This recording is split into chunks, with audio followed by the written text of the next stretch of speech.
Bom dia a todos.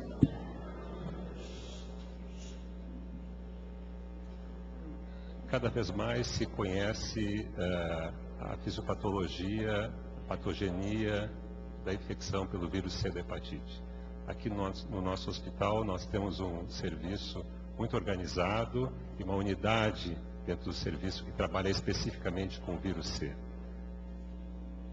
Nós temos uma série de pacientes que internam no hospital por complicações do vírus C e nós já percebemos que além da hepatite os pacientes apresentam outras manifestações. E o motivo então do convite para o professor Mário Reis, além dele ser o maior especialista aqui nesse hospital, nessa área, o convite é exatamente para ele nos colocar essas manifestações extra-hepáticas como doença sistêmica, a hepatite C. Professor Mário Reis, por favor. Muito bom. Não, isso aqui é teu. Bom dia a todos. Eu agradeço o convite que me foi feito, professor Seligman. Para começar essa história de maiores que não existe, há grandes especialistas em fígado no hospital e em hepatite C, enfim, mas agradeço de qualquer forma. É uma alegria estar aqui na manhã de hoje e poder ter a oportunidade de falar para vocês sobre esse assunto que me agrada tanto, que é a hepatite C. O tema que eu trago, a pergunta que no caso eu me faço é se hepatite C é ou não uma doença sistêmica. E é essa a pergunta que eu quero dividir com os senhores nos próximos minutos. São os mais conhecidos aspectos epidemiológicos do vírus C, mas é interessante que a gente fale um pouco nele sempre. Há em torno de 180 a 200 milhões de portadores no mundo, em torno de 3% da população mundial. Essa prevalência ela varia, e ela varia muito de acordo com cada região. Nós temos locais com prevalência tão baixa quanto 0,1%, mas por outro lado nós temos locais no mundo, no caso o Egito, em que a prevalência chega a ser de 18% e de até 40% em algumas áreas. Isso é um horror, isso é um absurdo, mas isso ocorre. No Brasil, se estima que temos em torno de 2,4 milhões de portadores. Estimamos, porque na verdade o inquérito nacional de hepatites ele está agora em fase de conclusão e ele nos dá conta que em torno de 2% da população brasileira das capitais entre 20 a 65 anos é portadora de vírus C. Porto Alegre está um pouco pior, algo em torno de 2,5%. Nós não sabemos exatamente por quê. O fato é que, além do vírus C atingir um grande número de pessoas, ele nos atinge principalmente nessa faixa etária entre 30 e 50 anos, a faixa etária economicamente bastante produtiva, e daí demanda muito da importância dessa doença. Antes que a gente fale sobre a hepatite C em si, é bom que nós reflitamos um pouco sobre a estrutura do vírus de hepatite C. Aqui nós vemos representado o vírus e essa estrutura genômica, desde o seu core, as regiões estruturais, E1 e E2, as regiões não estruturais, que vão de NS1 até NS5. E eu chamo a atenção disso por dois motivos, duas áreas. A área E2, a área NS3 e NS4, que nós vamos voltar a falar a seguir. O fato é que o vírus, é interessante que a gente fale sobre como o vírus C entra na célula.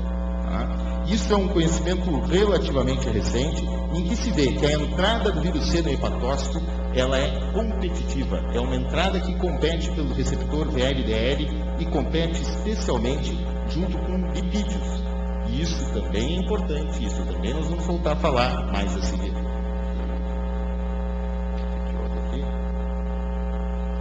Bom, o vírus então entra na célula. No momento em que ele entra na célula, ele desencadeia uma resposta imune do hospedeiro. E essa resposta imune do hospedeiro ela é feita para que nós consigamos nos livrar desse vírus. E ela ocorre basicamente em dois cenários. A replicação intrahepatocitária, a tentativa dentro do hepatócito de haver um controle dessa doença, e uma tentativa que ocorre, então, no soro, em que nós temos as células dendríticas fazendo reconhecimento, fazendo ativação de linfócitos CD4, CD8, e com isso tentando eliminar o vírus. No entanto, o vírus, ele acaba fazendo algumas coisas, e nós vamos ver o que ele faz. Aqui nós temos o controle da replicação viral intrahepatocitária. O vírus entrando naquele receptor que nós comentamos, desencadeando uma série de, uma cascata de eventos que vai culminar na produção de interferon alfa e produção de interferon beta, e isso vai criar um estado antiviral dentro da célula, ou ao menos isso deveria criar um estado antiviral. No entanto, aquelas estruturas que eu mostrei para os senhores do genoma do vírus acaba fazendo proteólise de 2 desses sistemas, TRIF e CARDIF, e com isso o que ocorre? O que ocorre é que não há a formação de interferon alfa e interferon beta, não há a criação de um estado antiviral dentro daquela célula. É o vírus C induzindo a sua permanência. Como se não bastasse, o vírus C atua diretamente em células dendríticas, e isso faz com que, então, toda essa cascata de resposta também não ocorra, e, mais uma vez, o vírus induz a sua permanência. Assim, não é de todo uma surpresa o fato de que 85% das pessoas que adquirem o vírus C mantêm esse vírus e vão manter esse vírus pelo resto da sua vida. Essa é a história natural da infecção pelo vírus de hepatite C, e nós vemos que só 15% conseguem resolver a infecção logo no início. Os restantes ficam com hepatite crônica, muitos deles vão permanecer estáveis, mas muitos vão evoluir a cirrose, e muitos vão evoluir a hepatocarcinoma, a insuficiência hepática e, consequentemente, vão evoluir a óbito. O fato, então, é que justificam o tratamento da hepatite uma série de coisas. Uma delas é que a hepatite C é altamente prevalente. Outra é que ela promove, sim, riscos definidos de doença crônica, hepatite crônica, hepatocarcinoma, cirrose, tanto que hoje, no Ocidente, o vírus C é a principal causa de transplante hepático. Uma vez que nós tratemos esses pacientes e que eles atinjam o que chamamos de resposta virológica sustentada, nós vamos ter a possibilidade de diminuição da progressão para a cirrose. E uma vez o indivíduo tendo cirrose, a diminuição da progressão para hepatocarcinoma e, consequentemente, nós vamos diminuir as mortes nesses pacientes. Para revisar o que é resposta virológica sustentada, nós temos aqui nesse gráfico os níveis de PCR do vírus C, a carga viral e o tempo em semanas. Resposta virológica sustentada aqui representada quer dizer o quê? O fato do indivíduo começar o tratamento, ter rapidamente a queda da sua carga viral, chegando ao final do tratamento, em média 48 semanas, com essa carga negativa, e mantendo sem tratamento essa carga negativa durante 72 semanas. Isto é o que nós chamamos de resposta virológica sustentada, isso é o que nós almejamos com o tratamento de hepatite C. E, de fato, nós temos tido uma grande evolução no tratamento antiviral nos últimos anos. Esse gráfico ele mostra a evolução do tratamento, desde a época que usávamos interferon convencional em monoterapia, isso é início da década de 90, até hoje, quando usamos interferon pegilado e ribavirin, os senhores podem ver que essa resposta foi aumentando, e há grupos em que a taxa de resposta virológica sustentada chega a níveis bastante elevados, em torno de 80%, e até um pouco mais. Se nós dividíssemos aqui genótipo 2 e genótipo 3, nós teríamos mais de 90% de resposta virológica sustentada no genótipo 2. O bom é que essa resposta virológica sustentada que nós estamos atingindo aqui, ela permanece no tempo. O indivíduo que adquiriu resposta virológica sustentada, há estudos claramente mostrando isso, em torno de 5 anos, 99% deles mantém essa resposta virológica. Isso faz com que hoje nós aceitemos resposta virológica sustentada como cura. No entanto, o espectro da doença provocada pelo vírus C talvez seja um pouco maior. E nós já vimos que o vírus C, ele provoca uma doença hepática, e essa doença hepática é perfeitamente curável, dependendo de algumas características. Mas, no entanto, o vírus C, ele provoca, sim, manifestações extrahepáticas. Pior, essas manifestações, muitas vezes, elas são independentes da doença do fígado. Elas são múltiplas, elas são potencialmente graves. E há uma outra questão que... será que elas são reversíveis? Será que nós, tendo um paciente que tenha tido uma resposta virológica sustentada, tenha se livrado da doença hepática, esse paciente também vai se livrar das manifestações extrahepáticas que ele já tenha apresentado? Essa é uma dúvida. E há uma série de outras dúvidas que, na verdade, persistem em relação às manifestações extrahepáticas do vírus C. Primeiro, quais são elas? Nós ainda temos dúvidas em relação a isso. Quais as evidências que suportam essas manifestações? Será que nós podemos assumir qualquer coisa que ocorra em um paciente com vírus C como uma manifestação da hepatite C? Certamente não. Nós temos que ter uma ideia de mecanismos envolvidos. Essa doença, para chegar a se considerar uma manifestação do vírus C, ela tem que ter alguma explicação, alguma ligação que fique bem clara do ponto de vista patogênico. Mais ainda, será que essas manifestações extrahepáticas têm alguma influência na própria doença hepática? Será que elas têm influência no tratamento do próprio vírus C? E mais ainda, como é que nós vamos tratar essas manifestações? Um pouco disso nós vamos discutir, então, nos próximos minutos. Hoje já se sabe bem claro que o vírus C apresenta uma dualidade de comportamento. Ele é um vírus claramente hepatotrópico, e por isso ele provoca doença hepática. Mas, no entanto, o vírus C é um vírus linfotrópico. E se considera que essa característica dele esteja relacionada ao fato dele poder produzir doença extrahepática com tanta significação. Aqui há as potenciais manifestações relacionadas ao vírus C, e os senhores vejam que são múltiplas, neoplásicas, renais, vasculares, endócrinas, neuropsiquiátricas, por aí vai, até pancreáticas. A gente teve a oportunidade de descrever uma associação de pancreatite aguda em pacientes com vírus C. Essas manifestações, no entanto, elas apresentam importância diversa. E essa importância diversa se vê através dessa classificação, que é muito útil porque ela organiza o nosso pensamento em relação às manifestações extrahepáticas. Isso é publicado há pouco. O grupo italiano, na verdade, pesquisa muito sobre manifestações extrahepáticas. Muitas das referências que os senhores vão ver aqui são referências de trabalhos feitos na Itália, e eles dividiram em 4 grupos as manifestações extrahepáticas de vírus C. Quais sejam? Grupo A, aquelas comprovadas. E comprovadas como? Porque nós temos evidências epidemiológicas e mais, nós temos evidências patogênicas claras.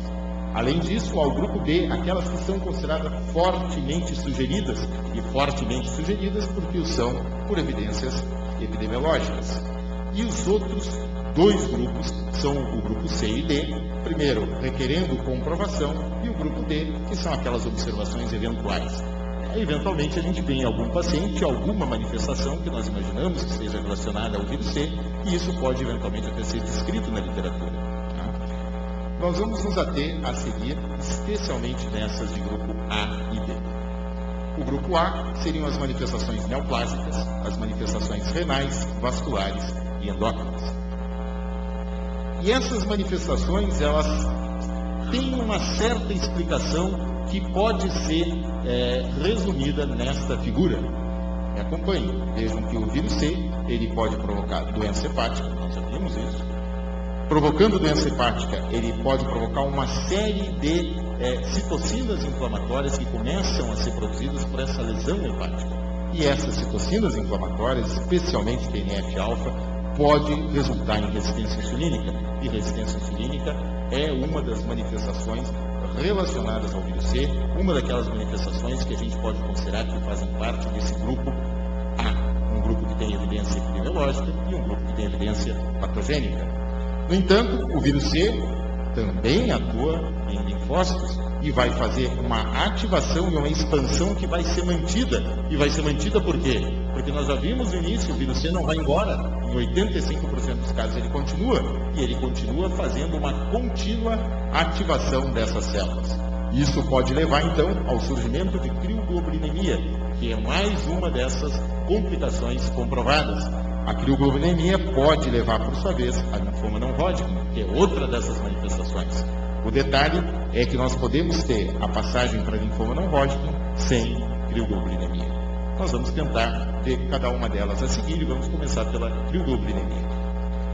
A infecção crônica é quem leva a crioglobulinemia mista. Antes nós chamávamos de crioglobulinemia essencial mista, não é mais essencial, porque se sabe que hoje ela é do vírus C. Então o nome é crioglobulinemia mista. Isso se deve a quê? A uma estimulação crônica do sistema imune. E há uma produção de imunoglobulinas, de imunocomplexos que são, sob condições fisiológicas, solúveis, mas que precipitam com frio esses imunocomplexos. Há imunocomplexos foram descritos nesse precipitado, e isso faz com que nós tenhamos, a grosso modo, 3 tipos de crioglobulinemia. Há subtipos, mas vamos nos ater aos tipos 2 e 3, que são aquelas ligadas ao vírus C. Vejam que há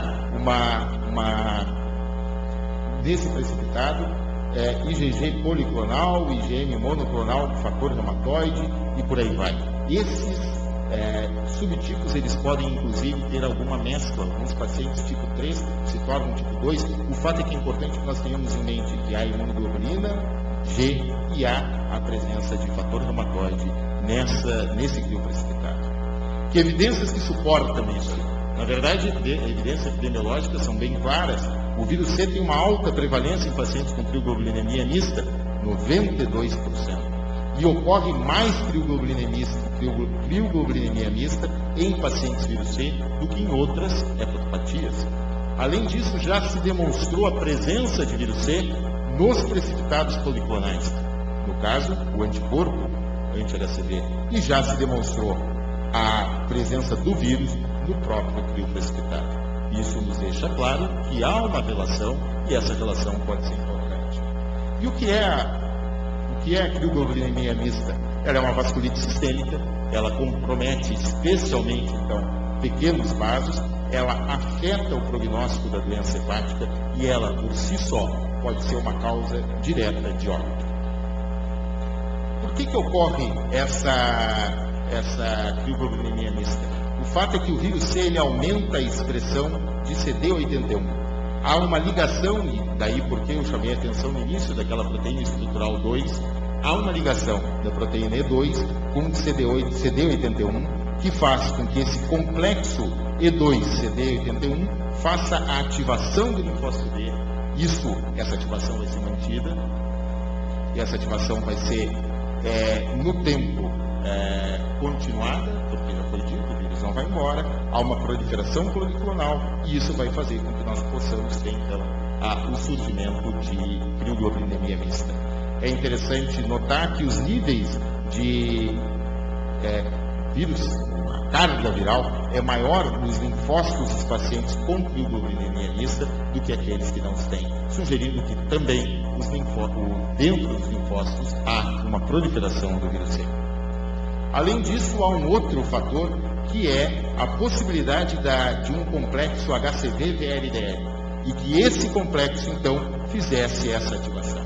Isso já foi visto porque há presença nos crioprecipitados de VLDL, isso serviria de um gatilho ao fator reumatoide e isso faria, então, com que fosse dado o estímulo policlonal para o surgimento dessa proliferação. As manifestações clínicas, isso é conhecido, a crioglobulinemia, ela costuma ocorrer mais em mulheres, mais em torno de 60 anos, ela é mais comum em cirróticos, não quer dizer que só cirróticos a tenham, mas ela é mais comum em cirróticos, e é importante nós diferenciarmos a crioglobulinemia mista da presença de crioglobulina simplesmente. Na crioglobulinemia mista nós temos uma síndrome clínica. A presença de crioglobulinas, nós vemos isso muitas vezes em pacientes cirróticos, avançados, candidatos a transplante, e isso aí poderia ser simplesmente um marcador de fibrose. As manifestações que costumam ocorrer, que são clássicas nesse caso, são púrpura, artralgias, fraqueza, neuropatia periférica e, eventualmente, o comprometimento renal. É essa associação maior ou menor de um ou de outro desses componentes que vão levar a que nós pensemos na presença de vírus C, na possibilidade de crioglobulinemia mista. As manifestações renais, elas muitas vezes, elas estão relacionadas à presença de vírus C e à crioglobulinemia, e a clássica é glomerulonefrite membrano-proliferativa. Nós temos que lembrar que nesses casos, sempre, o screening para o vírus C é recomendado. Nós temos que pesquisar vírus C em todos os pacientes que apresentem esse tipo de situação. Mas também nós temos que lembrar que o vírus C é associado a diabetes mellitus tipo 2 e que isso pode levar à lesão renal, independente desse caso. Vamos seguir. Falamos de crioglobulinemia, vamos tentar entender um pouquinho por que pode surgir linfoma não Hodgkin. E as evidências que suportam, de novo, as evidências epidemiológicas. A prevalência de vírus C em linfoma não Hodgkin é mais alta. Aqui vejam uma meta-análise de 48 estudos, 15% dos pacientes apresentavam vírus C, quando na população controle desses estudos, era 1,5% a prevalência. Muito mais alta, portanto, naqueles pacientes com linfoma. Mas, quando nós vemos em outras doenças malignas, também essa prevalência é mais alta. Isso, então, nos dá a ideia de que o risco relativo de linfoma não Hodgkin em pacientes com vírus C é maior 2 a 4 vezes do que aqueles indivíduos que não têm vírus C. Novamente, esses mecanismos passam pela infecção pelo vírus C de longa duração, a expansão clonal daqueles linfócitos B, mas também por fatores ambientais e por ativação de oncogênese. Esses fatores juntos vão fazer com que o indivíduo tenha um maior risco de portador de vírus C evoluir até um linfoma não Hodgkin. Essa figura, ela resume isso que foi dito. Nós temos lá o complexo, então, E2, proteína E2 do vírus C, com CD81, ativando os linfócitos B. Há uma diminuição da apoptose desses linfócitos, há um aumento da sobrevida desses linfócitos. Isso pode levar tanto a crioglobulinemia mista quanto a linfoma não Hodgkin. O importante, novamente, é que nem todo linfoma não Hodgkin relacionado ao vírus C tem crioglobulinemia mista. Nós vamos ter que 8 a 10% dos pacientes com crioglobulinemia mista vão poder evoluir em linfoma não Hodgkin. Eles têm um risco que é em torno de 35 vezes maior do que aqueles que não têm, e a evolução clínica, como é esperado, é uma evolução indolente. No entanto, nem todo linfoma não Hodgkin é associado ao vírus C. E eu chamo a atenção dos senhores que o linfoplasmocítico e os de células de zona marginal são aqueles relacionados ao vírus C. Os outros são associações negativas. E muitas vezes se recebe no consultório pacientes que têm linfoma não Hodgkin e que o oncologista encaminha com o vírus C para que a gente pense em conjunto tratar ou não a hepatite C antes de tratar o tumor. Se o paciente apresenta esses tipos de linfoma não Hodgkin, é realmente recomendável que a gente tente tratar o vírus C antes. Nós vamos ver isso a seguir. A última dessas 3 manifestações que são realmente associadas ao vírus C, a resistência à insulina. E essa talvez seja das mais interessantes, das mais comentadas, e eu guardei para o final de propósito. A relação entre vírus C, resistência insulínica e diabetes mellitus tem ficado muito clara e todo mundo que trabalha com hepatologia tem visto isso cada vez mais. O fato é que a prevalência de diabetes é maior nos pacientes com vírus C. É 2 a 3 vezes maior que na população. Nós não sabemos exatamente por quê. Estimamos que seja pela resistência insulínica. Talvez tenha uma relação com o fato de que o vírus C, dentro do hepatócito, provocando essa lesão crônica, promova um aumento de espécies reativas de oxigênio, e isso faça com que nós tenhamos esteatose, nós tenhamos o aumento de produção de TNF, o excesso de ferro, e isso pode então fazer com que a doença avance e que nós tenhamos, ao final, resistência insulínica. Talvez isso seja um efeito citopático direto, talvez isso tenha relação com outras comorbidades, hipertensão, diabetes, obesidade, que pode acontecer, independentes nesses pacientes. O fato é que nos últimos anos tem sido chamada essa esteatose associada ao vírus como VESH. Então seria a esteatohepatite associada ao vírus. E no último Congresso Europeu de Fígado em Milão, esse ano em abril, foi dito que isso poderia ser chamado, entre aspas, de diabetes mellitus tipo 3. Isso é sujeito a chuvas provadas, mas é interessante que vocês vejam que cada vez mais tem sido levantada essa associação. Isso já não é muito de hoje, estudo do início da década, mostrando numa população bastante grande, 9.841 pacientes, que a prevalência de diabetes em indivíduos HCV negativos versus HCV positivos é muito maior naqueles pacientes com vírus C, especialmente a partir dos 40 anos. Então, o risco relativo de diabetes em pacientes com vírus C e mais de 40 anos é de 3,7. Então, nós temos sim que considerar a pesquisa de testes adequados para o diagnóstico de diabetes, algumas vezes a glicemia de jejum é insuficiente, para que nós tenhamos a determinação de diabetes nessa população. Além disso, é diferente a prevalência quando nós consideramos vírus C e vírus B, ou seja, não parece ser necessariamente relacionada à doença hepática, parece sim ser relacionada ao vírus. vejam que tanto o indivíduo com hepatite crônica quanto aquele com cirrose, há uma maior incidência comparado o vírus B com vírus C com vírus B. Além disso, o vírus C provoca esteatose, e esteatose pode ocorrer num bom número de pacientes, 40%, 70% dos pacientes com vírus C tem. É muito mais frequente em pacientes com vírus C do que pacientes controle, e parece ser mais comum naqueles pacientes com genótipo 3. O genótipo 3 é dito um citopático direto, ele seria mais esteatogênico. A gente não sabe exatamente o mecanismo, até vamos discutir a seguir um pouco isso.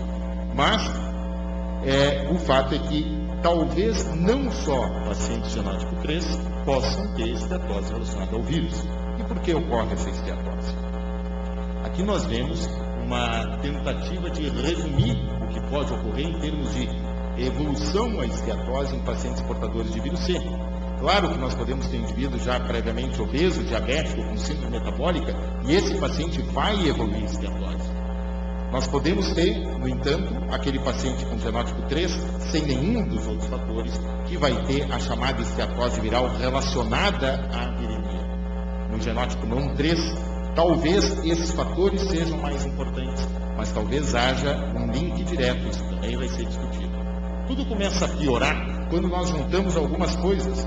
HIV, muitos dos pacientes com hepatite C são co-infectados, muitos deles estão usando tratamento antirretroviral, muitos usam álcool, muitos usam maconha.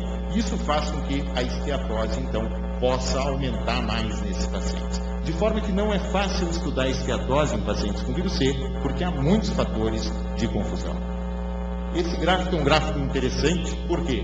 Porque ele tenta pegar aqueles pacientes com genótipo não 3, ou seja, aqueles indivíduos que teriam relação da esteatose com fatores relacionados à síndrome metabólica, e nos mostra que sim, muitos deles têm índice de massa acima de 25, Roma mostrando resistência insulínica, ou ambos, mas há aqueles pacientes, em torno de 30%, que não têm nenhum fator de risco. Será que o fator de risco nessa situação não é o próprio vírus? E de fato, o vírus C, seja ele genótipo 3, seja ele genótipo 1, 2, 4, não importa, o vírus C ele tem mecanismos que podem se associar de forma independente à resistência insulínica, e esses mecanismos estão aqui relacionados. Primeiro, há uma superregulação de citocinas pró-inflamatórias, especialmente TNF-alfa. Há uma tendência de que se leve a uma diminuição da fosforilação da tirosina, e nós vamos entender a seguir o que isso provoca. E mais, o vírus C promove uma inibição de uma proteína extremamente importante, que é o MTP, e nós vamos entender por que todos esses fatores podem estar associados à esteatose. Primeiro, as citocinas pró-inflamatórias, elas estão sim aumentadas em pacientes com vírus C, na comparação com vírus C negativo. Veja aqui TNF-alfa, interleucina 6, fator solúvel de TNF, todos esses estão aumentados de forma significativa em pacientes que têm vírus C. E o que isso pode fazer? Isso pode fazer com que haja uma tendência à produção de esteatose. Essa figura é complexa e eu peço que vocês me acompanhem aqui pelos números. No número 1, nós já vimos que TNF-alfa aumenta no vírus C. Há uma lesão hepática, essa lesão hepática aumenta o TNF, e o TNF promove o quê? O TNF promove esteatose e dano mitocondrial, direto. Além disso, o TNF aumenta uma lesão lisossomal que libera algumas substâncias, especialmente essa, chamada catepsina beta no citosol, que vai retroalimentar essa cadeia. Então, no momento que nós temos a presença de inflamação, essa inflamação determinada pelo vírus C, nós vamos ter uma tendência de que a esteatose e o dano mitocondrial sejam promovidos e persistam. Pior é isso, persistam. Além disso, o vírus C e essas citocinas inflamatórias, TNF-alfa e algumas outras citocinas, tipo SOX3, alteram sim a resistência insulínica intrahepatocitária. E essa figura mostra isso. Mostra, primeiro, nos dando conta de que aumenta o conteúdo de gordura, digamos assim, que fica dentro dessa célula. Isso faz com que a fosforilação seja feita por uma rota alternativa. Normalmente nós temos a tirosina sendo fosforilada por uma rota normal, fazendo com que haja a ativação de GLUT no caso 2, isso é fígado, isso fazendo com que a glicose entre na célula. Se nós temos uma fosforilação alternativa, isso não ocorre.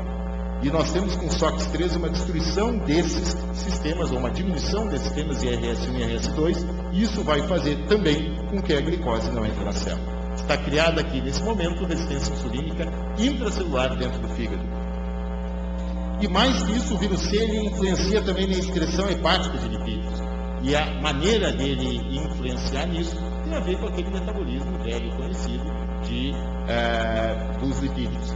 Os ácidos graxos mobilizados no tecido adiposo, na periferia, em períodos de jejum, chegam ao fígado, triglicerídeos hepáticos, se juntam à lipogênese hepática, derivada de hidrato de carbono e de proteína, e se juntam à apolipoproteína B. Isso tudo é como se fosse empacotado.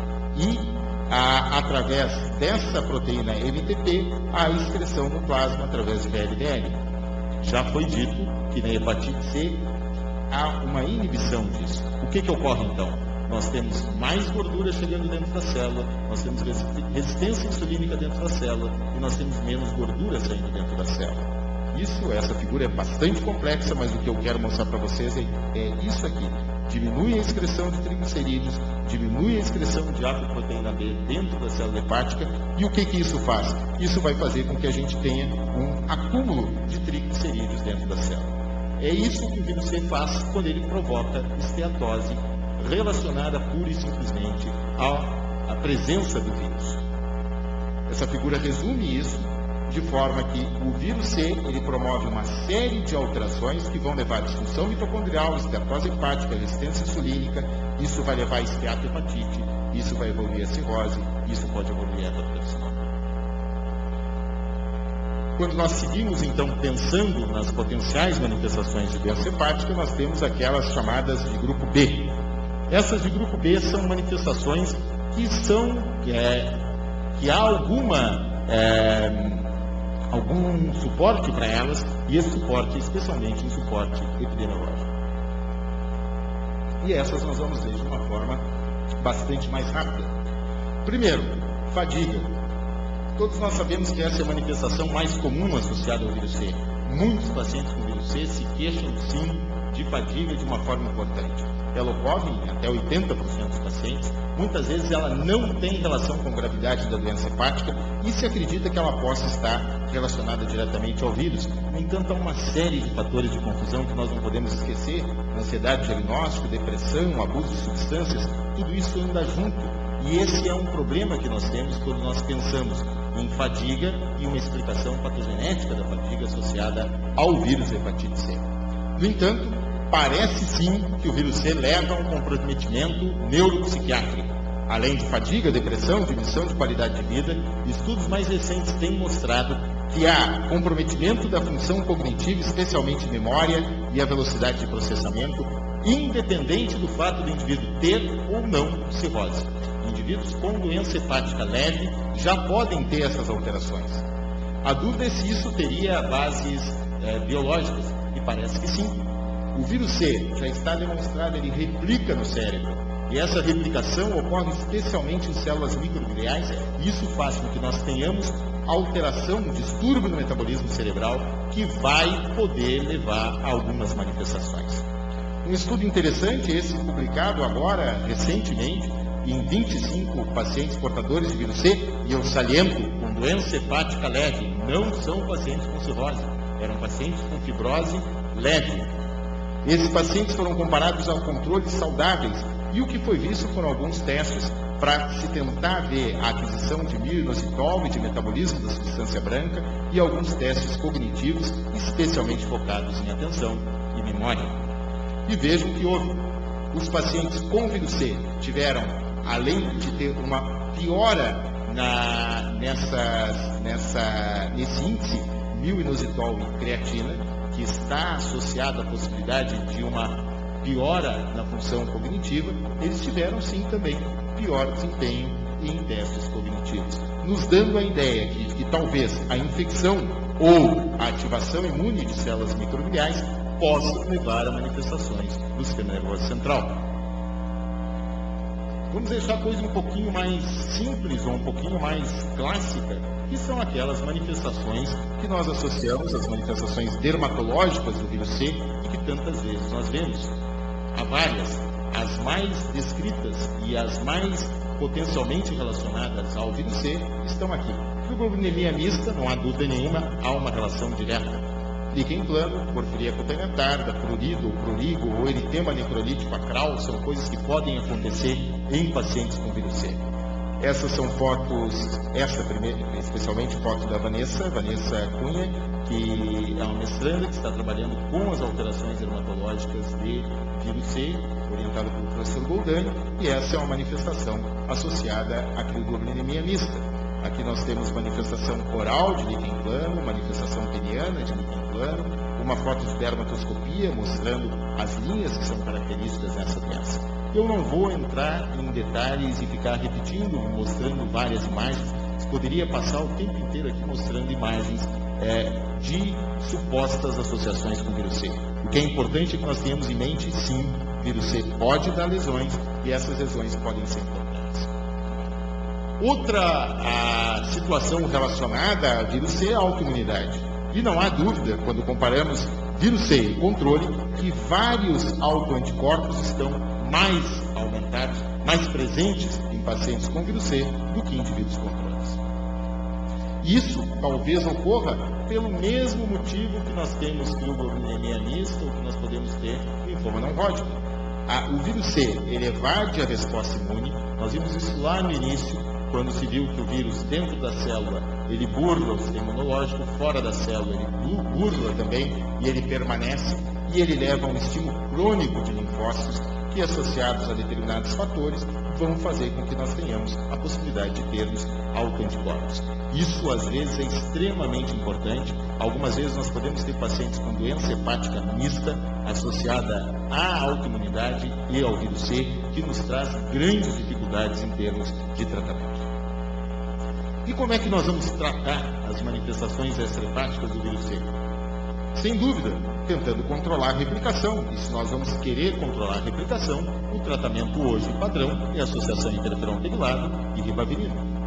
Os critérios de tratamento, no entanto, esses ainda são discutíveis. Primeiro, nós vamos tratar de acordo com a doença hepática. Ótimo, se nós tivermos uma doença hepática que tenha uma justificativa clara para tratamento, nós não vamos ter dúvida nenhuma em tratar essa manifestação. O grande problema é quando nós temos um paciente com uma manifestação extrahepática importante e uma doença hepática inicial. Será que então nós vamos tratá-las de forma independente? O problema todo é que, em relação a tratamento de manifestação extrahepática, os resultados são bastante variáveis e nós temos, infelizmente, poucos estudos bem conduzidos, muito poucos. Aqui, em relação às crioglobulinemias, o tratamento ele depende do genótipo. Nós vamos tratar mais ou menos tempo na dependência do genótipo do vírus C, nós vamos usar interferon pegilado e ribavirina. Nós já sabemos que se o paciente tem resposta virológica assentada, ele vai ter uma melhora clínica, ele vai diminuir o criócrito, mas, no entanto, a melhora clínica ela vai se ater a essa tríade: púrpura, artralgia, fraqueza. Muitas vezes, quando o paciente apresenta um quadro renal neurológico, ele já não tem uma melhora simplesmente com tratamento antiviral, e nós vamos precisar usar outras formas de tratamento para tentar resolver essa situação. Em linfoma não Hodgkin, nós vamos ter uma melhor resposta naqueles dois que já foi dito que eram relacionados ao vírus C. O tratamento antiviral vai ser feito, isso pode estacionar ou regredir o linfoma não Hodgkin. O problema todo é que em tumores mais agressivos isso não é suficiente e muitas vezes nós vamos ter que, então, seguir com quimioterapia.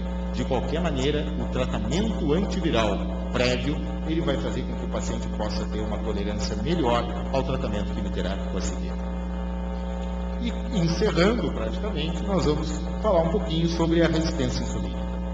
Esse é um estudo publicado no início desse ano, é um estudo bastante interessante, porque ele deixou bem claro que não só genótipo 3 está associado de uma forma direta, viral, à resistência insulínica. Uma vez que ele mostra em genótipo 1 e em genótipo 4, que quanto maior o ROMA, que é um índice de resistência insulínica, maior a progressão à fibrose, quanto maior a carga viral, maior a chance de o indivíduo ter um ROMA mais aumentado. E, de fato, estudos anteriores já haviam demonstrado que quanto maior o roma, menor a possibilidade de resposta virológica sustentável. Até aí, tudo bem. A grande pergunta é, será que se nós tratarmos os pacientes, tratarmos a resistência insulínica deles pré-tratamento do vírus C, será que isso vai fazer com que nós tenhamos maior resposta virológica sustentada? E, por incrível que pareça, não há estudo ainda. O melhor estudo é esse, é um estudo só apresentado, foi apresentado em Milão, em abril desse ano, que é o chamado estudo TRIC-1, que é um estudo que foi apresentado apenas análise interina, e o que ele nos demonstra é que com o uso de metformina pré-tratamento, nós temos uma queda do roma e nós temos uma maior tendência a uma resposta virológica rápida. Resposta virológica rápida é hoje uma forma de nós termos a possibilidade do indivíduo responder no final do tratamento através da resposta na semana 4. Então isso aqui é muito inicial, mas parece que metformina talvez nesse caso fosse uma coisa interessante em termos de melhorar a resposta virológica ao tratamento antiviral. Para encerrar, uma provocação. Será que o vírus C tem alguma relação com o risco cardiovascular? O vírus C ele aumenta as toxinas inflamatórias, isso a gente já viu. O vírus C produz resistência insulínica, interfere no metabolismo lipídico, está associado a diabetes mellitus, está associado a vasculite. Já há uma demonstração de vírus C em placa em carótidas e a grande dúvida é, aumenta o risco cardiovascular, o que parece que a princípio seria bem claro. No entanto, o melhor estudo populacional realizado a respeito disso foi feito no Egito, e por isso eu chamei a atenção dos senhores no início, que no Egito nós chegamos a ter áreas com até 40% da população portadora de vírus C. E aqui era uma população com anti-HCV em 23,6%. Isso é um horror, né? Pegar uma população dessa magnitude com 23% de vírus C. Foi feito nessa população, é um estudo populacional, portanto é um estudo simples, perfil glicêmico, perfil lipídico, componentes da síndrome metabólica, e eles conseguiram, em alguns pacientes, terem genótipos e terem carga viral. E compararam simplesmente o que ocorria com HCV positivo e HCV negativo. Vejam que a média de idade era de 40 anos, o índice de massa corporal era abaixo de 30 em mais de 90% da população, o analfabetismo de 72%. Isso me chamou a atenção, eu resolvi colocar aqui. É um horror, né? Isso é Egito rural. A relação, a população era genótipo 4 em 98,5%, ou seja, uma população diversa da nossa. Nós não temos genótipo 4. Isso é característico da África, me faltou a palavra agora, saariana, ou não é subsaariana. Enfim, vocês entenderam. E foi vista a relação entre vírus C e intolerância à glicose. E isso aqui houve. Pacientes com vírus C eram mais intolerantes à glicose. Agora, vejam isso aqui. O perfil lipídico era um perfil lipídico favorável. O colesterol total era baixo, o LDL era baixo, o HDL era alto e os triglicerídeos eram baixos. Por que isso ocorre? Talvez porque essa ocorrência de perfil lipídico tem a ver com aquela coisa que eu disse lá no início, de que o vírus C, ele para entrar na célula, ele compete com triglicerídeos. E triglicerídeos elevados parecem proteger contra o vírus C. Os pacientes dessa população que tinham anti-HCV positivo, mas PCR negativo, ou seja, tinham se livrado da doença, tinham triglicerídeos mais altos do que aqueles que mantinham a infecção crônica pelo vírus C. Como a entrada no hepatócito pelo receptor VLDL, eles competem, quanto maior o triglicerídeos, parece que nós temos maior clearance na fase de infecção aguda. Além disso, a infecção crônica pelo vírus B leva a hipobeta-lipoproteinemia e a inibição daquela proteína que eu já havia falado para os senhores, o MTP, provoca esteatose, mas, por outro lado, diminui triglicerídeos. E a dúvida que fica é o que será então que vai ocorrer em relação a risco cardiovascular. Essa é uma área interessantíssima para pesquisa, provavelmente, em relação ao vírus C. Assim, respondendo à pergunta que foi feita no início, o vírus C será uma doença sistêmica? Nós temos um vírus que dá resistência insulínica, que altera perfil lipídico, que induz citocinas inflamatórias, que produz autoanticorpos, que provoca lesão renal, que replica em linfócitos, que leva a linfoma não Hodgkin, que multiplica no sistema nervoso central, que provoca alterações no sistema nervoso central e que também leva a doença hepática. Então, acho que não há uma dúvida maior. Eu realmente acredito que nós estamos frente a um vírus que tem uma capacidade clara de provocar uma doença sistêmica. Assim, o vírus C é altamente prevalente, ele pode levar a doença grave.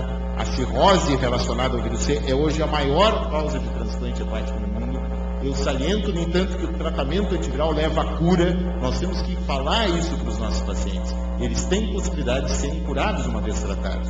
Mas o fato é que o vírus C, ele pode sim provocar uma doença sistêmica bastante definida, e eu acredito que nós estamos no início ainda do entendimento dessas doenças sistêmicas relacionadas à hepatite C. Muito obrigado.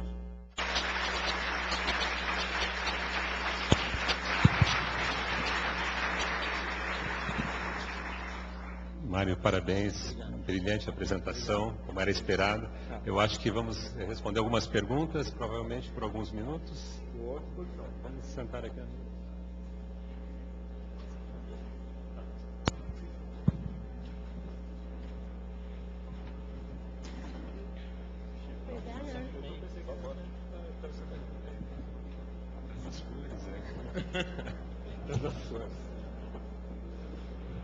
Olha, sim, nós temos muitas perguntas, já temos fila atrás do microfone. Começamos pelo risco cardiovascular. Isso.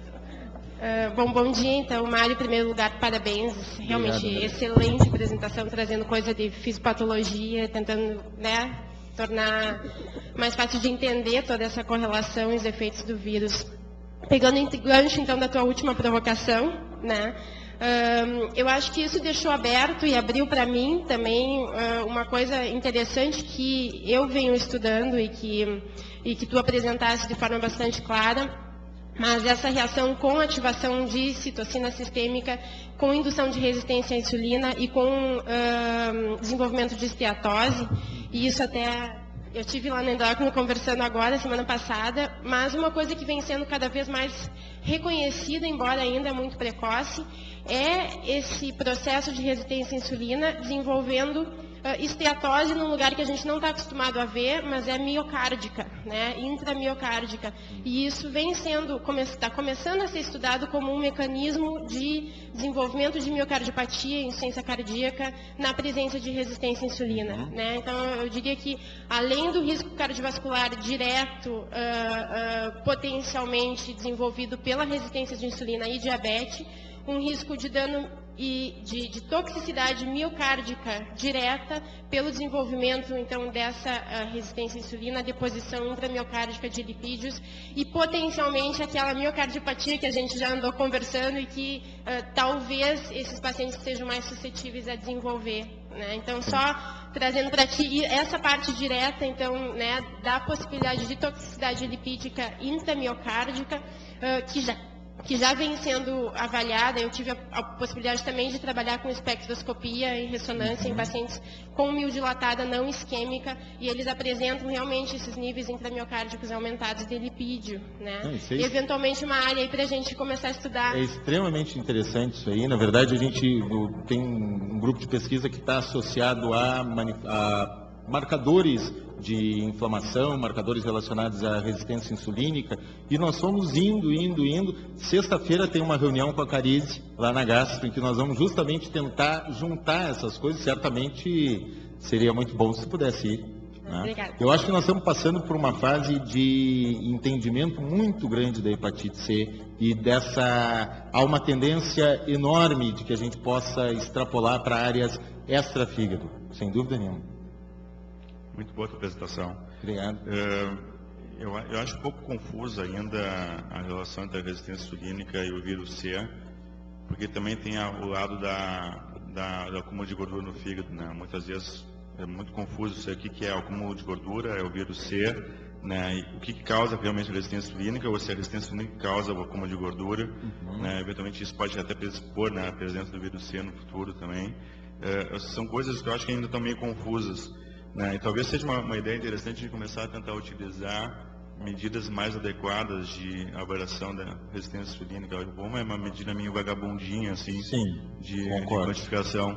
né? Então, acho que a gente pode começar a usar o teste endovenoso de resistência teste endovenoso de tolerância à glicose para quantificar melhor a resistência insulínica e a relação com função de célula beta e relacionar com essas coisas aí de quantificação de gordura no fígado com a espectroscopia que a Andrea falou, né, e com os marcadores inflamatórios, para entender melhor esse processo. E, por outro lado, né, intervir farmacologicamente para ver como é que isso interage, né, com algumas drogas, por exemplo, como os antagonistas receptores endocannabinoides, que modulam algumas proteínas no fígado, que tem relação com a formação da esteatose hepática, que, ao meu ver, provavelmente vai ser o futuro tratamento do acúmulo de gordura no fígado. Pois é. Em relação, eu concordo contigo, acho que é uma área que tem muitos vieses, né? Há muita dúvida em relação a isso, mas há demonstração já relativamente clara de que o genótipo 3, ele prescinde de obesidade, de outros fatores que potencialmente associados à esteatose hepática. E esse trabalho que eu mostrei, que foi publicado no início do ano, um trabalho de um grupo francês, mostra que em genótipos 1 e 4 também a gente pode ter isso. Tá? Em relação à forma de medição, sem dúvida a gente começou a utilizar muito Roma. Né? E Roma é uma medida razoável para baixo. Tá? Agora há pouco teve uma sugestão de que a gente faça não o Roma IR, mas que possa fazer o Roma AD, que é um Roma com adiponectina, e que isso talvez dê para a gente uma ideia mais adequada da relação entre a resistência insulínica aferida pelo Roma e a resistência insulínica aferida pelo CLAMP, que seria o método melhor, digamos assim. Né? Sim, sim.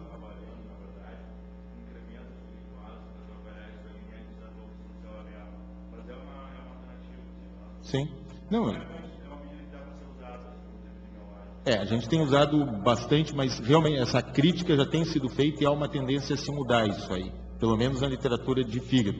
E em relação à possibilidade de modular, digamos assim, os receptores endocannabinoides, eu acho que essa é sim uma tendência interessante. Nós estamos começando agora, Alexandre está aqui, a gente está começando, imagino que até o final do mês, início do mês seguinte, um estudo com um antagonista, que é o Remonabanto, no tratamento da esteatohepatite, mas não viral, esteatohepatite não alcoólica, clássica. Né?